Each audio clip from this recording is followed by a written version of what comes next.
IIT neat 2025 ఫలితాల్లో అత్యుత్తమ ఫలితాలు సాధించి చరిత్ర సృష్టించిన ఆల్ఫోర్స్ లాంగ్ టర్మ్ అడ్మిషన్లు జరుగుతున్నవి. వివరాలకు సంప్రదించండి ఆల్ఫోర్స్ ఐఐటీ నీట్ అకాడమీ.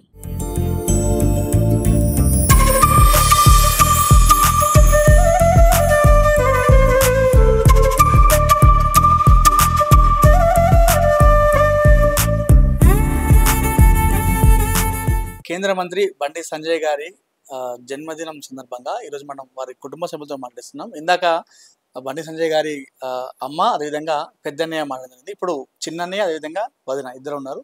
అసలు వారితో మాట్లాడదాం. అంటే సంజయ్ గారితో చిన్నప్పటి నుంచి వాళ్ళ అనుబంధం ఎట్లా ఉందని చెప్పేసి ఒకసారి మాట్లాడదాం.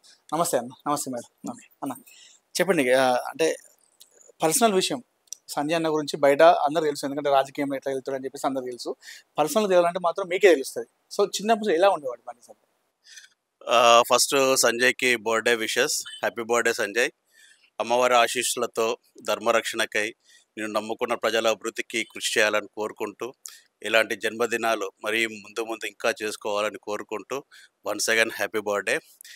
ఇక సంజయ్ విషయానికి వస్తే ఏంటంటే చిన్నప్పటి నుంచి ధర్మరక్షణకు కానీ ఆర్ఎస్ఎస్ సంఘంలో కానీ ఎప్పుడు ముందు ఉండేవాడు. కాకపోతే ఏంటంటే కొంచెం మొండి. మాతో ఉండుకుంటూ మేము ఏం చెప్పినా కానీ సరే అనుకుంటూ తన వేలో తను చేసుకుంటే వెళ్ళేవాడు అన్నట్టు. సో తనకును మాకు జస్ట్ 2 years డిఫరెన్సే కాబట్టి మాతోనే ఎక్కువ ఉంటుండే. అందరం కలిసి స్కూల్కి వెళ్ళడము అలా చేసేవాళ్ళం అన్నట్టు. ఏదైనా కానీ చెప్పడు, చేసిన తర్వాత ఈ పని అయిందన్న ఇది అని చెప్పేసి మా ఇంట్లో చెప్తుండే అన్నట్టు. కొన్ని సందర్భాలలో ఏంటంటే సంజయ్ గురించి ఇంటికి వచ్చేంత వరకు టెన్షనే ఉంటుండే, ఎక్కడ ఏం గొడవ చేసి ఏం చేస్తాడు అని చెప్పేసి. ఎందుకంటే ఆర్ఎస్ఎస్లో తర్వాత సంఘంలో కానీ లేకుంటే ఏబీపీలో కానీ చాలా యాక్టివ్గా ఉంటుండే అన్నట్టు. అందు గురించి అని చెప్పేసి బయట గొడవలైనా కానీ కొంచెం ఇబ్బంది ఉంటుండే అన్నట్టు. అట్లా కొంచెం బాగా అదే అటాచ్మెంట్ ఎక్కువ అన్నట్టు. బండి సంజయ్ గారి చిన్న వదిన గారు ఉన్నారు. సో వారితో మాట్లాడతాం. మేడం నమస్కారం. అంటే మేడం, మీరు ఇంటికి వచ్చిన తర్వాత సంజయ్ అన్నదాలలో మీరు ఏం చూసారు? అంటే అప్పటికి ఇప్పటికి డిఫరెన్స్ మీరు ఏం గమనించారు?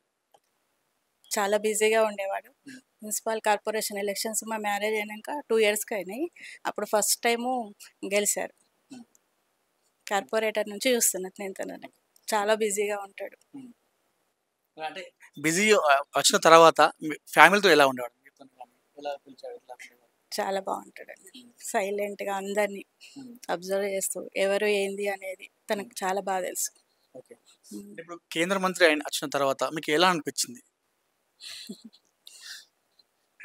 హ్యాపీగా ఉంది. ఎక్స్పెక్ట్ చేసాము, మేము కష్టపడ్డాడు, రిజల్ట్ వచ్చిందని ఎక్స్పెక్ట్ చేసాము. అంటే మీరు అనుకున్నారా కొత్తగా వచ్చినప్పుడు ఏదో ఒక రోజు ఖచ్చితంగా ఈ స్థాయికి వస్తాడు అన్న కష్టం? తప్పకుండా అనుకున్నామండి. చాలా కష్టపడ్డాడు. Happy birthday Sanjay. ఇంకా నువ్వు పైకి రావాలని మనస్ఫూర్తిగా కోరుకుంటున్నాం.